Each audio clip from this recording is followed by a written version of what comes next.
Have you ever wondered what a human heart is truly worth when there is nothing left to give? On a bitter Tuesday evening, as freezing winds swept through the city streets and luxury cars glided past without slowing down, a black single father named Clinton Bell found himself standing at the edge of losing everything. Just hours earlier, the 40-year-old warehouse supervisor had been called into a small office and told that 14 years of loyalty could be erased with a single signature. His job was gone. His savings were almost gone. In his wallet remained barely enough money to buy one final hot meal for the little boy waiting at home, the 6-year-old son he had promised his dying wife he would always protect. That meal wasn't just dinner. It was the last fragile piece of normal life Clinton could still give his child before the darkness of unemployment swallowed them whole. Yet fate had prepared one final test. As father and son walked through a crowded city park, surrounded by wealthy strangers rushing toward warm homes and expensive restaurants, Clinton noticed an elderly homeless woman trembling alone on a weathered bench. Her coat was torn. Her hands shook uncontrollably from the cold. Hundreds of people passed within a few feet of her, but not a single pair of eyes stopped to acknowledge that she even existed. Clinton looked down at the paper bag holding his son's dinner, then back at the desperate woman whose lips had already begun to turn blue. Every logical thought told him to keep walking. His son needed that food. Tomorrow there might be nothing left to eat.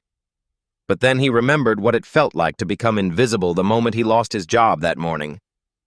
He slowly sat beside the stranger, opened the bag, broke the meal in half, and quietly pushed the larger portion toward her. With an exhausted smile hiding unbearable pain, he whispered, "I lost my job this morning, ma'am. This is the last money I have. But I just couldn't pretend you weren't here." The old woman stared at him in stunned silence as tears welled in her tired eyes. What Clinton could never have imagined was that this shivering homeless woman was not homeless at all. She was Eleanor Whitmore, one of the richest billionaires in America, secretly spending one day living as someone the world refused to see. Hidden cameras had recorded every second of their encounter. But no camera could capture the decision Clinton made in that moment. The decision to give away the last thing he had when life had already taken almost everything.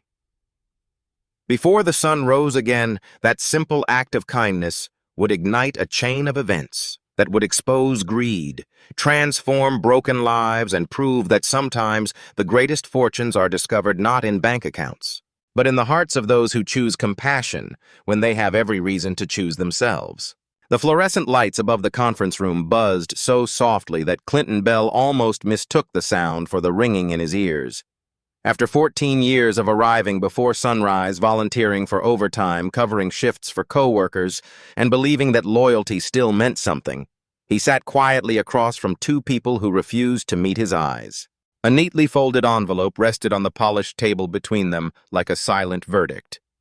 The human resources manager cleared her throat and spoke from a prepared script that sounded as though it had been repeated too many times to carry any feeling.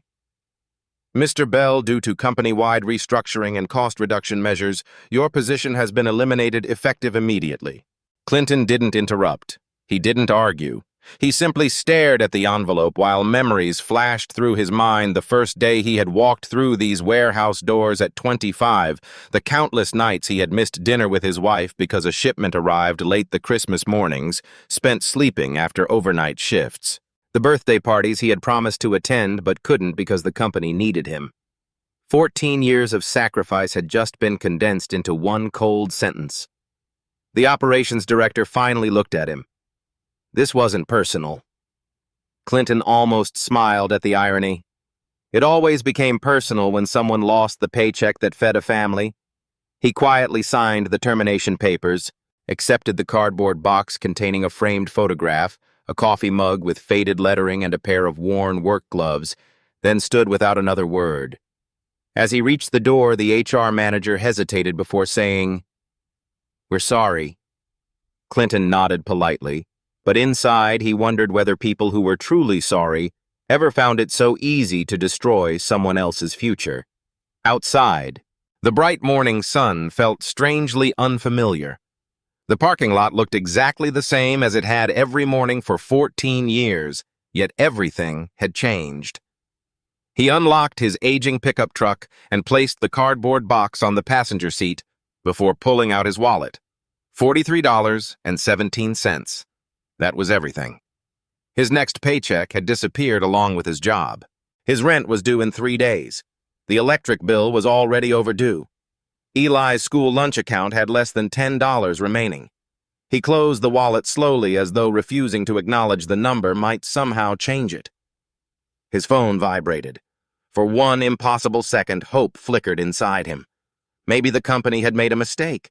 Maybe they were calling him back. Instead, the screen displayed a reminder from the bank informing him that his automatic rent payment would process in 72 hours.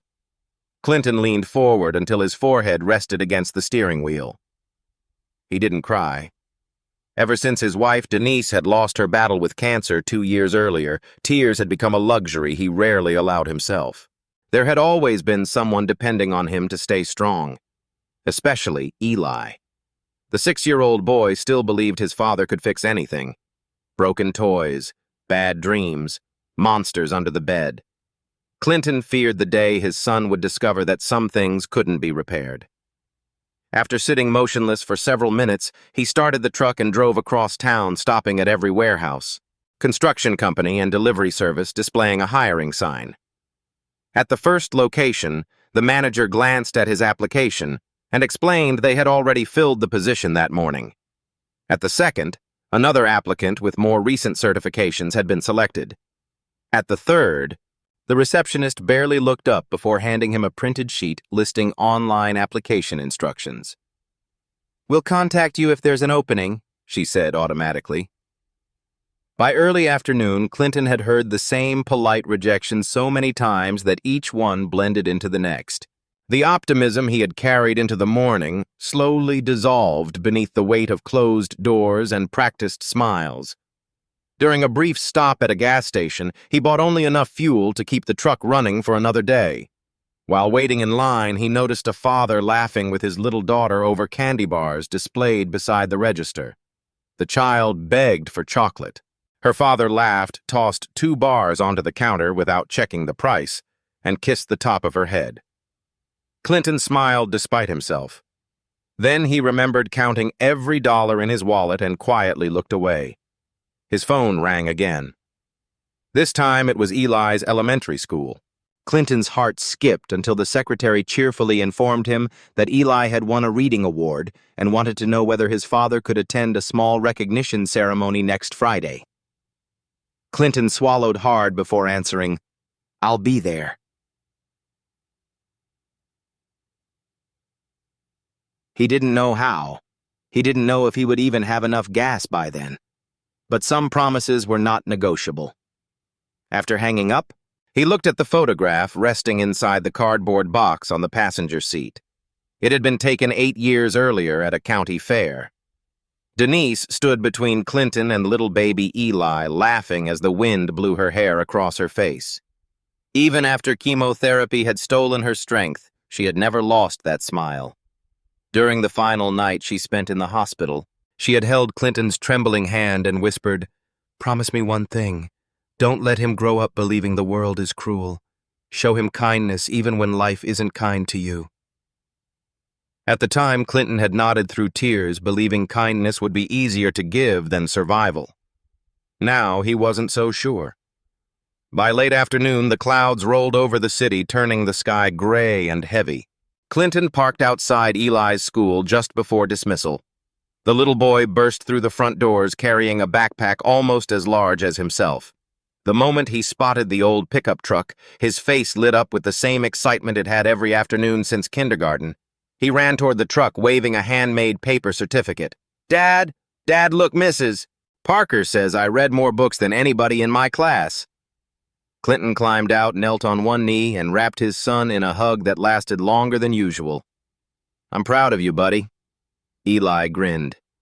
"Can we celebrate tonight?" The innocent question struck Clinton harder than losing his job. For a brief second, he considered telling the truth. He imagined explaining that Daddy didn't have work anymore, that money was almost gone, that celebrations would have to wait. But then he looked into those bright brown eyes so full of trust and made a different decision. "You know what?" he said, forcing a smile. "I think that's exactly what we should do." Eli cheered all the way back to the truck, talking non-stop about books, dinosaurs, and the paper airplane contest happening next week. Clinton listened carefully, laughing at the right moments while silently calculating numbers in his head. $43.17, minus gas, minus rent that he couldn't afford, minus tomorrow. Somewhere between those impossible calculations, he decided that if this was the last evening before reality caught up with them, his son deserved one normal night. No fear, no sadness, no burden a 6-year-old should ever carry. As dusk settled across the city, Clinton pulled into the parking lot of a small neighborhood diner they had visited only on special occasions.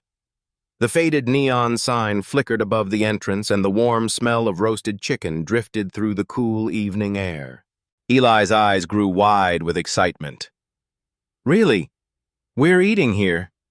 Clinton smiled, reached into his wallet, and carefully counted the last bills he could spare, silently accepting that tomorrow would become even harder, because tonight he wanted his little boy to remember laughter instead of sacrifice. The waitress recognized Clinton the moment he stepped through the front door with Eli holding tightly to his hand. It had been months since they had last visited the little diner, but she greeted them with the same warm smile that had always made the place feel more like a neighbor's kitchen than a restaurant. "Well, look who's back," she said cheerfully, "and I bet this young man has grown another inch." Eli laughed proudly and stretched himself as tall as he could. "Mrs. Collins says I'm one of the tallest kids in first grade now." The waitress winked. "Then I suppose that means you need a big dinner." Clinton smiled politely while his fingers remained wrapped around the few bills inside his pocket. He had already calculated the total 3 times before walking through the door. 1 roasted chicken meal with mashed potatoes, 1 extra dinner roll, 2 cups of water instead of soda, tax included. If nothing unexpected happened, he would leave with just enough money to buy milk and bread the following morning. Barely enough, but enough to pretend everything was still under control for one more day. They settled into a booth beside the front window where the fading evening sunlight painted long golden streaks across the table. Eli couldn't stop talking about school. Every story, every drawing, every spelling word poured out of him with the limitless enthusiasm only a 6-year-old could possess. Clinton listened with complete attention, asking questions, laughing at the funny parts, and applauding every small achievement. Anyone watching them would have seen nothing unusual, just a loving father enjoying dinner with his son after another ordinary day. No one would have guessed that only hours earlier Clinton's career had ended, or that tomorrow he would wake up unemployed with almost nothing left.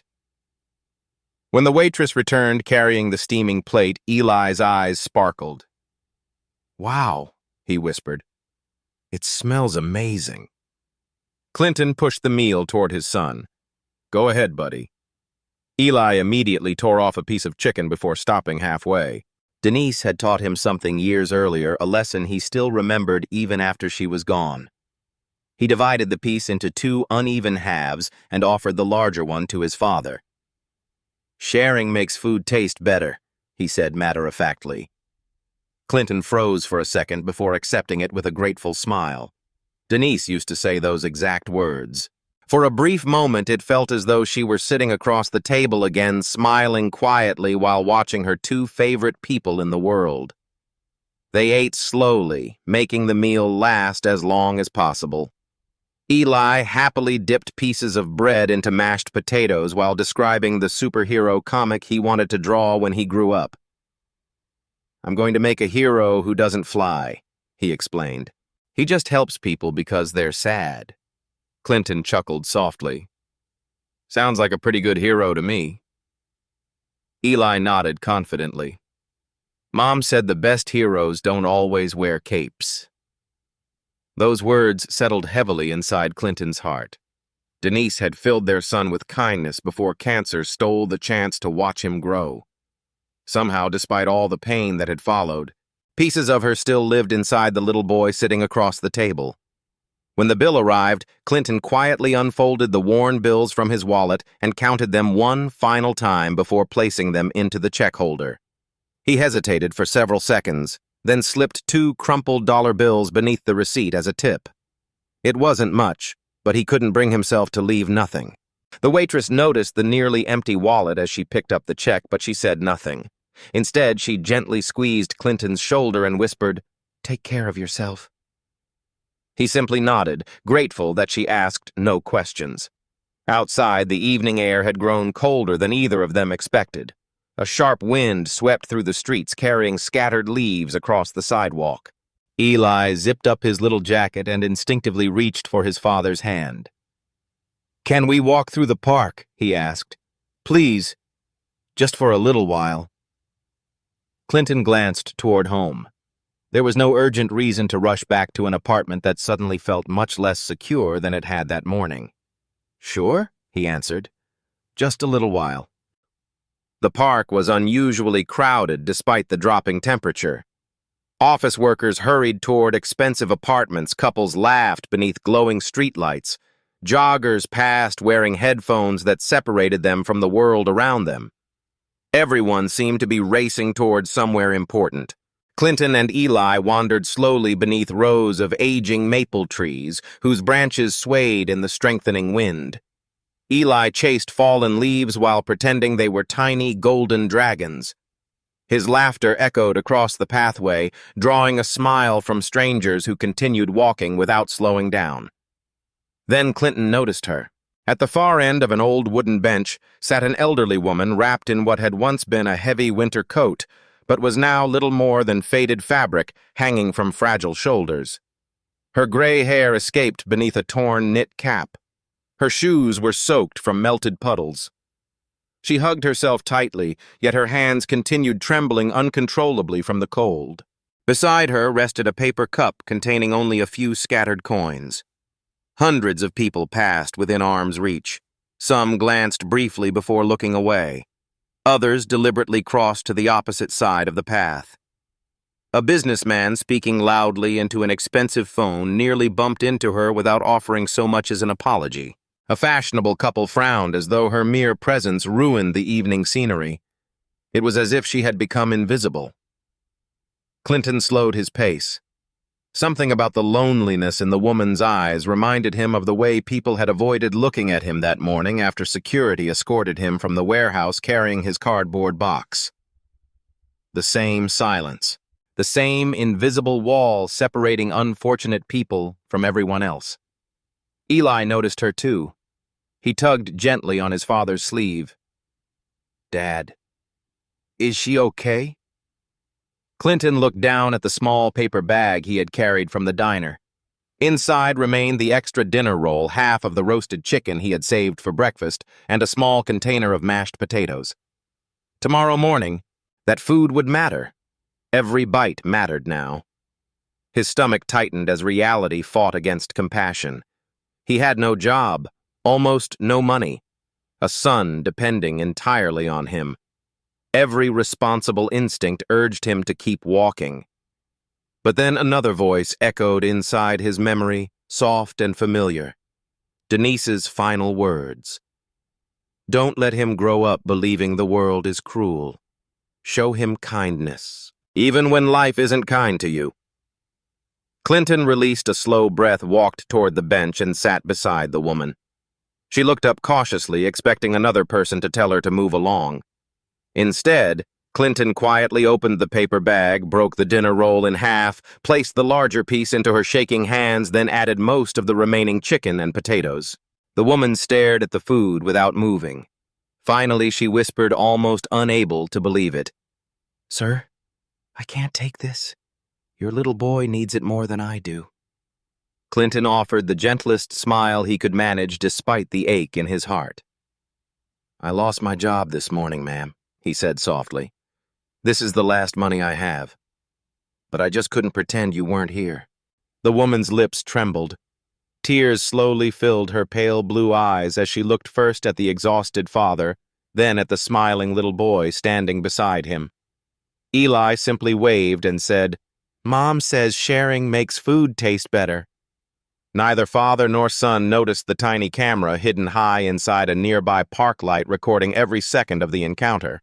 Neither of them saw the black luxury SUV parked quietly across the street, where two anxious security professionals watched in complete silence, waiting for instructions they had prayed they would never have to follow.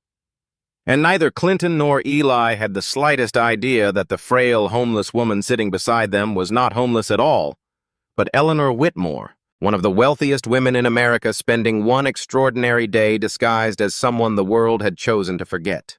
Long after Clinton and Eli disappeared into the darkness beyond the park gates, Eleanor Whitmore remained seated on the weathered bench, the paper bag still resting on her lap as though it contained something far more valuable than a simple meal.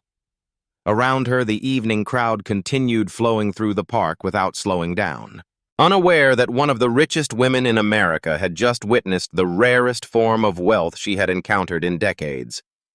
A black SUV quietly pulled to the curb across the street, and within seconds, Sophie Carter hurried toward her, carrying a warm blanket while trying to hide the concern on her face.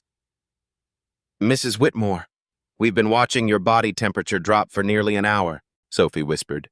"We have to leave." Eleanor looked down at the half-eaten dinner roll in her hands before answering softly, "Do you know what this cost him?" Sophie remained silent. "Everything," Eleanor continued.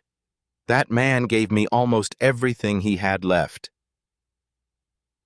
As they entered the waiting vehicle, another figure leaned forward from the opposite seat. Victor Crane, the calculating chief executive of Whitmore Holdings, folded his expensive suit jacket neatly before speaking in a voice that carried no trace of emotion. "An interesting performance," he said. Eleanor slowly turned toward him. "Performance?" Victor shrugged. "People learn quickly. The moment they suspect someone important might be watching, they suddenly become generous. I'd be willing to bet your homeless gentleman expects something in return." Eleanor's expression hardened. "He had no idea who I was." Victor smiled faintly. "Perhaps. Or perhaps he recognized an opportunity." Eleanor said nothing during the drive back to her estate, but the image of Clinton quietly breaking his son's dinner in half refused to leave her mind. She had spent decades building hospitals, funding scholarships, and donating billions through her foundation, yet never had a gift touched her the way that cold piece of roasted chicken had, because it hadn't come from abundance. It had come from sacrifice. The following morning, before sunrise, Eleanor entered the private security office beneath Whitmore Manor, where every second of the previous day's hidden camera footage had already been cataloged. She watched the recording again, then once more. Each replay revealed details she had missed the first time. Clinton never glanced toward the hidden cameras. He never looked around to see whether anyone was watching. He didn't hesitate because he expected recognition. He hesitated because he was deciding whether his son could survive with less food. That single realization tightened something inside Eleanor's chest. "Find him," she quietly instructed Sophie. "Not to reward him. Not yet. I want to know who he really is."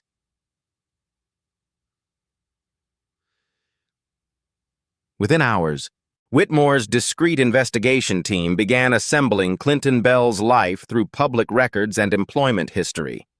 They discovered 14 uninterrupted years at the same logistics company. No criminal record, no lawsuits, excellent performance evaluations, volunteer work after Hurricane Matthew years earlier, medical bills from his late wife's cancer treatments that had nearly exhausted his savings. Every file painted the portrait of a man who had quietly endured hardship without asking the world for sympathy. Meanwhile, Clinton's own morning began with another suit borrowed from the back of his closet, carefully pressed, despite its worn cuffs. After dropping Eli at school with the same reassuring smile he wore every day, he drove across the city chasing another list of job openings printed from the public library. By noon, he had collected 4 more polite rejections. One manager apologized that automation had eliminated several positions. Another admitted Clinton was overqualified but still couldn't offer him employment. A staffing agency promised to call if temporary work became available, though Clinton recognized the familiar expression that meant his phone would probably never ring. Returning to his truck, he discovered a bright orange notice tucked beneath the windshield wiper. It wasn't a parking ticket. It was a reminder from his apartment complex that rent remained unpaid and late fees would begin accumulating within 48 hours. Clinton closed his eyes for several seconds before folding the paper into his pocket where Eli wouldn't accidentally see it later. That afternoon, Eleanor requested something unexpected. "I want another test." Sophie looked confused. "Mrs. Whitmore," he already passed. Eleanor slowly shook her head. "No. One act of kindness tells me who he might be. Consistency tells me who he is." Victor laughed quietly from across the conference table. "You're wasting valuable time investigating one unemployed warehouse worker." Eleanor calmly met his eyes. "Perhaps." Victor leaned back confidently. "If you insist on continuing this experiment, make it harder. Desperate people eventually reveal themselves." Eleanor gave a single nod. "Very well." 2 days later, Clinton left another unsuccessful interview carrying little more than disappointment. As he crossed a busy downtown intersection, he noticed an elderly woman struggling to lift several heavy grocery bags that had split open across the sidewalk. Cans rolled into traffic while pedestrians simply stepped around the mess without slowing their pace. The woman apologized repeatedly to strangers who ignored her completely. Clinton looked at his watch. If he hurried, he might still catch the final bus toward another interview across town. Missing it would almost certainly cost him another opportunity. Yet before he realized he had made the decision, he was already kneeling on the pavement collecting scattered groceries one by one. The elderly woman thanked him through embarrassed tears. Clinton carried every bag nearly 6 blocks to her apartment building before quietly wishing her a good afternoon and continuing on foot after missing the bus exactly as he had feared. Watching from inside a parked delivery van, Eleanor lowered the brim of her gray cap. The elderly woman had been one of her retired employees volunteering for the second phase of the experiment. Clinton never asked her name, never mentioned needing work, never hinted at his own troubles. He simply helped because someone needed help. Victor watched the same surveillance footage later that evening with folded arms. "Still not convinced," he muttered. "He's patient, I'll give him that. Eventually he'll figure out who you are." Eleanor replayed the recording until it reached the moment Clinton walked away alone beneath the afternoon sun instead of trying to continue any conversation. "No," she answered quietly. "If he wanted something from us that was his perfect chance." Victor remained unconvinced. "People like him don't stay noble forever. Hunger changes everyone."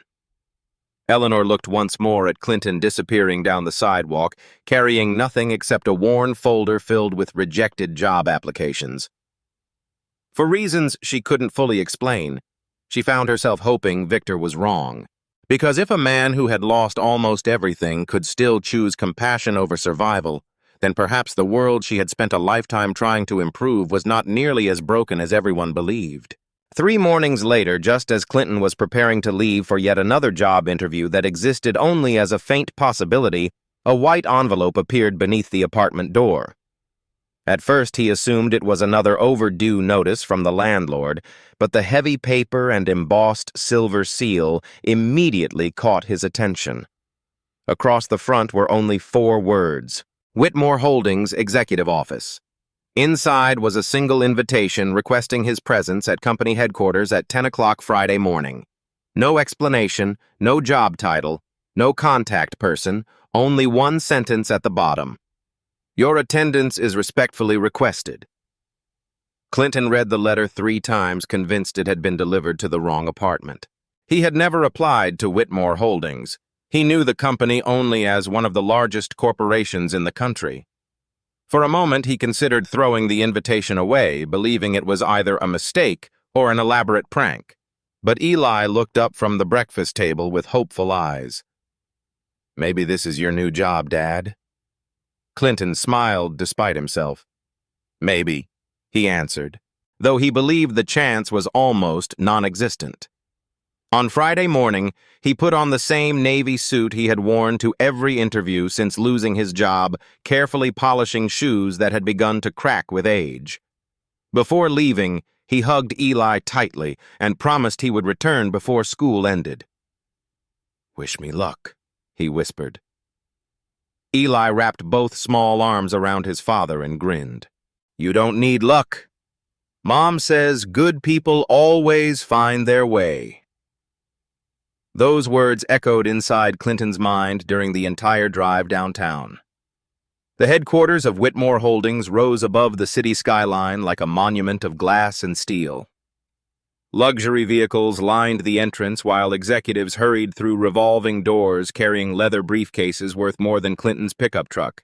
He parked several blocks away to avoid expensive garage fees and walked the remaining distance, suddenly aware of how worn his suit looked compared to everyone around him.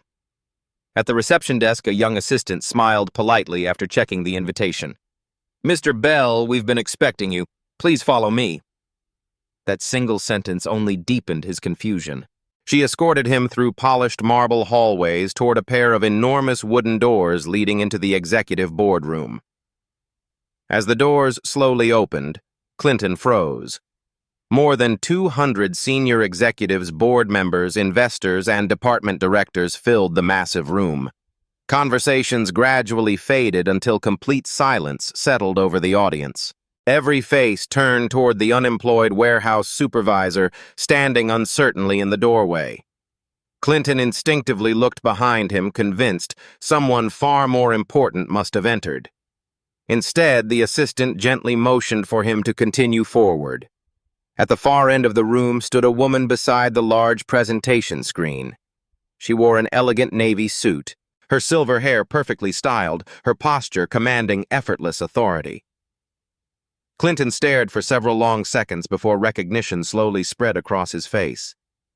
The trembling homeless woman from the park, the woman he had shared his last meal with. She smiled warmly. "Good morning, Mr. Bell." Clinton's heartbeat seemed to stop. "You," he whispered. "Welcome to Whitmore Holdings," Eleanor Whitmore replied. A ripple of surprise moved through the audience as she stepped toward him. "Allow me to introduce myself properly. My name is Eleanor Whitmore." Clinton's eyes widened. He had seen her photograph countless times in newspapers and television interviews. Yet standing before him now was the same woman who had accepted half of his dinner with shaking hands only days earlier. Before he could speak, Eleanor turned toward the audience. "Ladies and gentlemen, for years we have discussed philanthropy, corporate responsibility, and community impact inside rooms exactly like this one. We have measured generosity using spreadsheets, tax reports, and donation totals. Last week I decided to measure it another way." She nodded toward the presentation screen. The lights dimmed. Security footage from the city park appeared. The room watched in absolute silence as Clinton and Eli entered carrying the small paper bag. Every camera angle revealed the same heartbreaking reality. Clinton hesitated after seeing the homeless woman. He looked at his son. He looked at the remaining food. Then he quietly walked toward the bench and divided the meal. His voice echoed through the boardroom exactly as it had in the park. "I lost my job this morning, ma'am. This is the last money I have. But I just couldn't pretend you weren't here." No music accompanied the recording. No narration interrupted it. Only the raw sounds of the cold evening and a father's quiet compassion. By the time the video ended, many executives had lowered their eyes. Several discreetly wiped tears from their faces. Even seasoned investors accustomed to billion-dollar negotiations remained speechless. Eleanor broke the silence. Not one person in this room knew whether kindness still existed beyond our annual reports. "I wanted an answer. Mr. Bell gave it to me." She slowly turned toward Victor Crane, who sat rigidly near the center of the front row. Unfortunately, my experiment uncovered something else. Another screen replaced the park footage with financial records, internal emails, and audit reports. Sophie's voice calmly summarized months of evidence revealing that millions of dollars intended for Whitmore Foundation community programs had been quietly redirected through consulting contracts approved by Victor Crane. Additional documents showed manipulated employment reports, inflated executive bonuses, and deliberate budget cuts that eliminated hundreds of workers while disguising the savings as charitable expenditures. Gasps spread across the room. Victor abruptly stood. "This is absurd," he shouted. "These numbers have been taken out of context." Sophie calmly activated another slide displaying Victor's electronic signatures authorizing every transfer. Then came recorded phone conversations, confidential emails, and testimony from compliance officers who had finally agreed to cooperate after Eleanor secretly launched a full investigation. Victor's confidence disappeared almost instantly. Two federal investigators waiting near the rear entrance quietly stepped forward beside company security. Eleanor's voice remained calm but unshakable. "You told me desperate people always reveal their true character. You were right, Victor. They do." The investigators informed Victor that a formal criminal investigation had already begun. As he was escorted from the room, he glared at Clinton with undisguised resentment, as though the unemployed father had somehow destroyed an empire simply by choosing compassion over selfishness. When the doors finally closed behind Victor, Eleanor approached Clinton once more. "Mr. Bell," she said gently, "because of your kindness, I would like to give you a check for $1 million. The audience immediately erupted into applause, believing the story had reached its perfect ending. Clinton, however, never reached for the check Sophie placed on the table. Instead, he looked directly into Eleanor's eyes and quietly shook his head. The applause faded into puzzled silence. "Mrs. Whitmore," he said respectfully, "I'm grateful beyond words, but I don't want charity. I didn't help you because I thought someday someone might help me. I helped because my wife taught my son that kindness should never come with a price tag." Eleanor listened without interrupting. Clinton took a slow breath before continuing. "If you truly believe I'm worth something, then don't give me money. Give me a chance. Give me a job I can earn. Let me prove my value the same way I always have by working for it." Silence filled the boardroom once again, but this time it was a different kind of silence. The kind that settles over people when they witness dignity refusing to surrender even in the face of unimaginable opportunity. Eleanor smiled, and for the first time in many years, she realized that the greatest investment she would ever make had nothing to do with money. The silence inside the Whitmore Holdings boardroom lingered for several long seconds after Clinton finished speaking. And in that silence, Eleanor Whitmore found something she had been searching for far longer than she had ever admitted. Not another employee, not another executive, not another success story for the company's annual report, but a man whose character remained intact even after life had stripped almost everything else away. She slowly folded the check she had intended to give him and placed it back inside the envelope. Then she smiled, not the carefully rehearsed smile she wore at press conferences or charity galas, but the quiet smile of someone whose faith had just been restored. "Mr. Bell," she said warmly, "you've just passed the only interview that truly matters." Curious expressions spread across the room as she continued. "I don't want to hire you because you need help. I want to hire you because this company desperately needs someone exactly like you." She turned toward the board of directors. "Effective immediately, I am establishing the Whitmore Community Opportunity Initiative, a nationwide program dedicated to helping unemployed parents return to meaningful work. And I want Clinton Bell to build it from the ground up." The room erupted into applause, but this time Clinton accepted neither praise nor sympathy. He simply nodded with quiet gratitude, understanding that what Eleanor had given him was far greater than money. She had returned something he feared he had lost forever, his dignity. Before leaving the building that afternoon, Eleanor personally walked Clinton to the lobby. She handed him a small folder containing his employment agreement, full health insurance leadership training, and one final document that caused him to stop walking. It was a full educational trust established in Eli Bell's name, guaranteeing tuition from elementary school through university, regardless of where life might lead. Clinton's eyes filled with tears for the first time since Denise's funeral. "Mrs. Whitmore," he whispered. Eleanor gently interrupted him. "This isn't charity. It's an investment in a little boy whose father reminded me what humanity looks like." That evening, Clinton arrived outside Eli's school earlier than usual. As children poured through the front entrance, Eli spotted his father and ran into his arms with the same excitement he carried every single afternoon. "Did you get the job?" he asked breathlessly. Clinton knelt to meet his son's eyes. "I did, buddy." Eli cheered so loudly that teachers and parents turned to smile. Then Clinton added softly, "And guess what? You're never going to have to worry about leaving your school or losing your home." Eli hugged him without fully understanding the weight of those words, but somehow children always recognize relief when they feel it. That night, for the first time in weeks, Clinton unlocked the apartment door without carrying fear inside with him. He walked to the framed photograph of Denise resting on the bookshelf and stood quietly for several moments. "I almost lost my way," he whispered to the woman who could no longer answer. "But I remembered what you taught us." A gentle breeze drifted through the open window, causing the photograph to tremble slightly. And for just a moment, Clinton allowed himself to believe she somehow knew. Months passed, and the Whitmore Community Opportunity Initiative expanded faster than anyone had predicted. Clinton refused to build another charity that simply handed people checks before forgetting their names.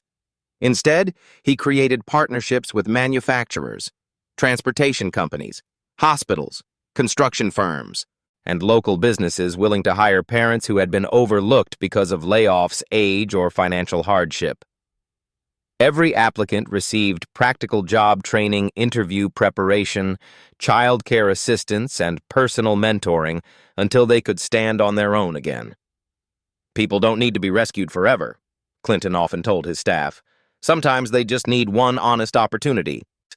His words became the foundation of the entire organization. Within a year, thousands of mothers and fathers had returned to stable employment. Families facing eviction found hope instead of despair. Children who once feared homelessness watched their parents regain confidence. Entire neighborhoods slowly changed because one man's compassion had inspired another person's courage. Journalists repeatedly asked Clinton how he had developed such an effective program. His answer never changed. "Because I built the help I once wished someone had offered me." Meanwhile, Eleanor gradually stepped away from many of her corporate responsibilities, choosing instead to spend more time visiting the community centers Clinton opened across the country. She never announced her visits beforehand. She simply walked through classrooms, employment workshops, and family events, quietly observing conversations between strangers who had become neighbors through shared hardship. Everywhere she went, she heard the same story repeated in different voices. A father who found work after months of rejection. A single mother who could finally afford medicine for her child. A veteran who had regained confidence after years of unemployment. Every success traced back to a simple philosophy born from one cold evening in the park. During one interview, a reporter asked Eleanor what she considered the greatest achievement of her career. The audience expected her to mention billion-dollar acquisitions, groundbreaking hospitals, or international philanthropic awards. Instead, she smiled thoughtfully before answering, "For decades, I believed wealth meant having the power to change the world. Then one unemployed father shared half of his last meal with a stranger, and I realized I had been measuring wealth all wrong. The richest people are often those willing to give when they have almost nothing left." Her words spread across newspapers, television programs, and social media, inspiring countless acts of kindness from people who had never heard Clinton's name before. Exactly 1 year after their first meeting, Eleanor invited Clinton and Eli back to the same park where everything had begun. The old wooden bench still stood beneath the maple trees, though someone had quietly restored it and placed a small bronze plaque beside it. It carried no corporate logo and no mention of Whitmore Holdings. It simply read, "Kindness is never measured by what remains in your hands, but by what leaves your heart." Eli sat on the bench eating a sandwich before instinctively breaking it into 2 pieces and offering the larger half to his father. Clinton laughed softly, accepting it, just as he had accepted that first piece of chicken months earlier. Eleanor watched the moment unfold with tears glistening in her eyes, understanding that kindness had become something far greater than a single generous act. It had become a legacy passed from one generation to the next. As the sun slowly disappeared behind the city skyline, 3 lives that should never have crossed paths sat together in peaceful silence, connected forever by one impossible decision made on the worst day of one man's life. And perhaps that is how the world quietly changes, not through headlines or fortunes or grand speeches, but through ordinary people who refuse to let hardship erase their humanity. Because when someone who has almost nothing still chooses to share life, has an extraordinary way of returning that kindness in forms too beautiful to predict, proving that compassion is the only investment whose value never stops growing.